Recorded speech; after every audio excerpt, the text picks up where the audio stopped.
우리는 아담 안에 살고 있다가 예수 그리스도 안으로 옮김받은 사람이고, 여러분이 믿든지 안 믿든지 싫든지 좋든지 상관없이 예수 그리스도 안에 옮김받은 사람은 예수 그리스도 안에 통제를 받고 관리를 받고 그분의 말씀의 법칙에 의해서 여러분의 삶이 진행됩니다. 이것은 여러분이 믿든지 안 믿든지 구원만 확실히 받은 사람이라면 통제를 받습니다. 여러분들은 구원받은 사람입니다.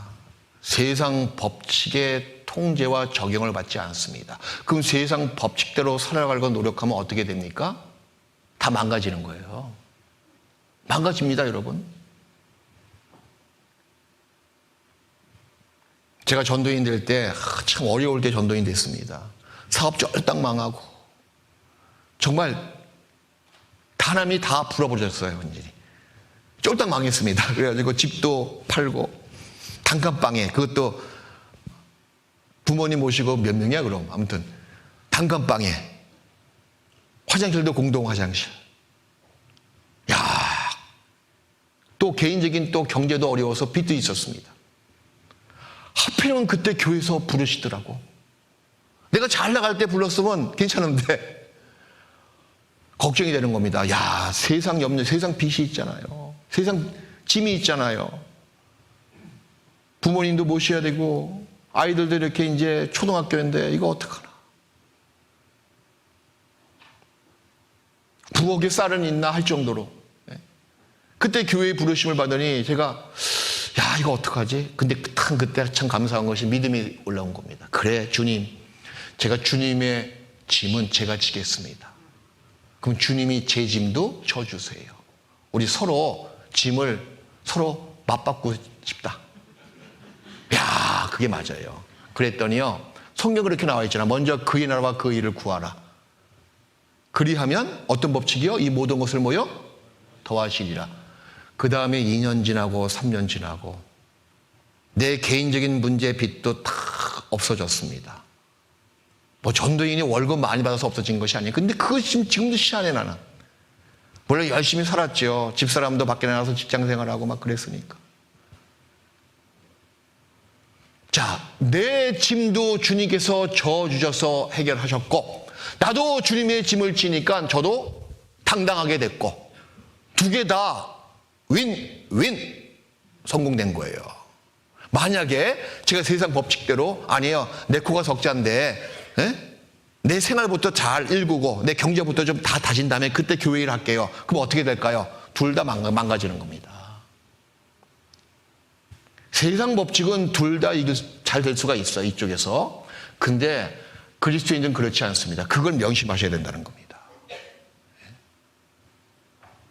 우리가 11조 하는 것도 마찬가지예요.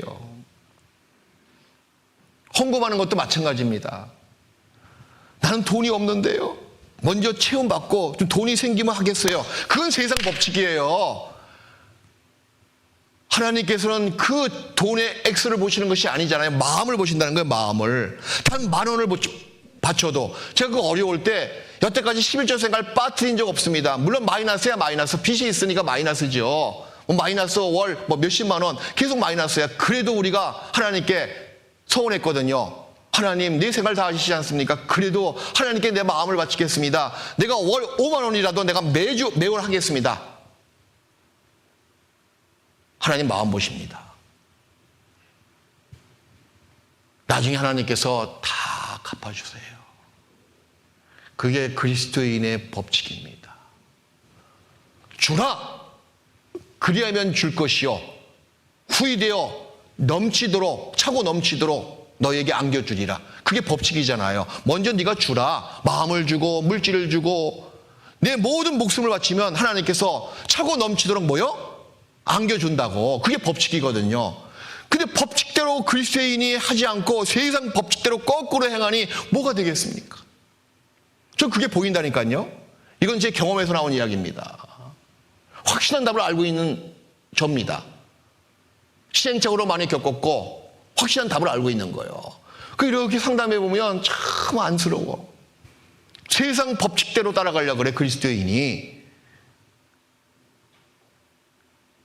다 망가지는 겁니다.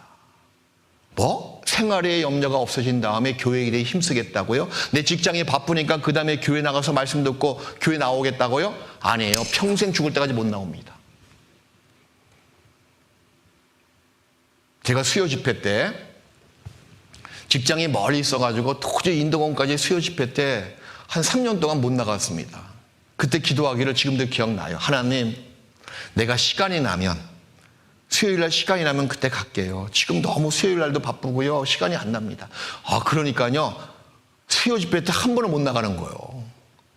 이래서는 안 되겠다 싶어서 이렇게 다시 기도를 바꾸고 약속을 다시 했습니다. 하나님, 이제는 무슨 일이 있어도 내가 수요 집회 때 꼭 가겠습니다. 무슨 일이 있어도. 그러니까요, 가게 돼요. 가게 되는데 거의 늦게 갑니다. 그래도 갔어요. 그죠? 이게 무슨 말인가 하면 처음부터 와가지고 처음부터 말씀 들으면 더 좋지만 그때 듣는 말씀의 은혜와 내가 늦게라도 바쁘게 막 차 몰고 가서 1시간 반 동안 차 몰고 가서 바쁘게 차 대고 막 올라갔더니 그때 이완 목사님이 끝나는 기도하시는 거예요. 그래도 상관없습니다. 같이 끝나는 기도하고 나올 때 형제자매 얼굴을 볼 때 은혜가 탁 주어지더라고. 네? 역시 하나님께서는 과부의 두렵던 생각이 나는 겁니다. 자기의 생활비 전부를 구차한 중에 헌금했다고 예수님께서 칭찬하셨잖아요. 내 시간이 없는 거 아십니다. 하지만 먼저 하나님께 내 그 남은 시간, 가장 중요한 시간, 피곤하지만 그 시간을 10분이라도 바친 거예요. 2시간 내내 말씀을 듣는 것도 물론 더 좋지요. 하지만 10분이라도 말씀을 다 듣지 못했지만 10분이라도 시간을 바치니까 2시간 동안 말씀 들은 그 은혜 못지않게 은혜를 주십니다. 한 번도 빠지지 않았습니다.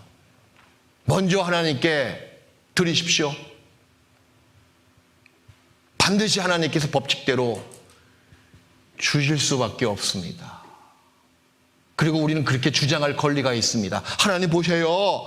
내가 하나님 마음에 약속대로 먼저 행했잖아요. 하나님 왜 나한테 복을 안 주십니까? 권리를 주장해야 돼요? 안 해야 돼요? 이게 용기가 없이 신앙생활에? 주장해야 돼요. 하나님 뭐 하십니까 대체? 말씀대로 그렇게 해주셔야죠. 나한테 복을 주시면 복을 주셔야죠. 먼저 하나님의 나라와 의를 구했잖아요. 그럼 내 생활이 공평한 거 아시니까 날 도와주세요. 주장해야죠. 그런 권리를 갖고 있는 게 누굽니까? 그리스도인들이잖아요. 그죠? 시편을 보십시오. 다윗은 많이 주장했어요. 내가 이렇게 환난 가운데 있습니다. 나 하나님의 자녀 아닙니까? 하나님 어디 계십니까? 계속 부르짖었잖아요. 그 말은 뭐예요? 주장한다는 겁니다. 야곱이 천사와 씨름할 때 주장했습니다. 나에게 복을 주지 않으면 내가 놓지 않겠다. 그 주장하는 거예요. 에? 결국에 하나님께서는 들어주셨잖아요. 여러분의 권리를 숨기지 마십시오. 주장하십시오. 부르짖고 왜 아니 들어주십니까? 들어주셔야 되지 않습니까? 말씀을 딱 펴놓고 말씀대로 행하지 않았습니까? 말씀 보세요. 하나님. 하나님께서 말씀하셨잖아요. 들어주셔야죠. 도와주셔야죠. 함께 하셔야죠. 어디 계십니까? 나의 하나님 어디 계십니까? 나를 도와주셔야죠. 여러분의 권리를 주장해야죠. 우리가 누굽니까?